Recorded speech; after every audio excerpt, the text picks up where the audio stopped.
Sinners is a movie told in four acts, not three.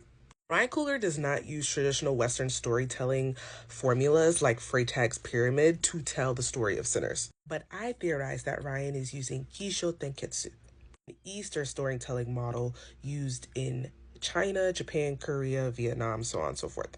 Even though the name is Japanese, the technique originated in China. If you grow up watching anime, you are familiar with this storytelling technique. If you feel like Sinners had way too much exposition and you felt like you were just waiting for the story to just start, that is because you were used to Western forms of storytelling where the stakes and the inciting incident are all set up and happen in the beginning, and the story is really pushed by conflict.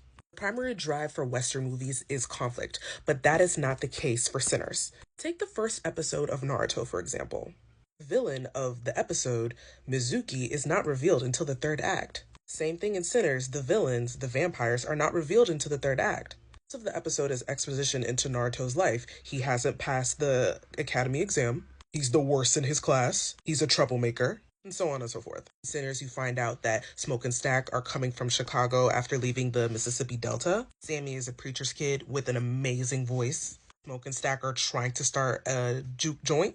Smoke and Stack had an idea to bring together a group of people. And obviously, Stack is spending a lot of the first and second act bringing all these people together so the juke joint can be good. With this Eastern storytelling technique, there's always a twist.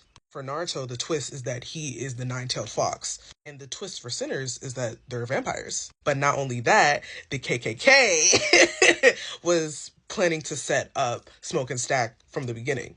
I do not know if Ryan Coogler watches anime or watches any Eastern stories. I know Michael B. Jordan does, and Keenan Coogler, his brother, does. But in Eastern stories, it's more about developing the person's story, about developing the world, less about a big bad. Even though, yes, there is a big bad and there is a hype, they're not introduced in the first act like many Western stories would be. You'll notice stories like Mickey 17 and Everything Everywhere All at Once are also told in a similar fashion, but they have Asian storytellers behind it, and Ryan Coogler obviously is not Asian, but you can see by the way that he casts, the way that he tells a story, that he understands research and history. The story is nothing but not its history and its research. And it's clear based on how the story is told that Ryan Coogler is well researched and well read. I'm going to go into depth with this on my Substack in an article. So if you want to learn more about what I'm talking about,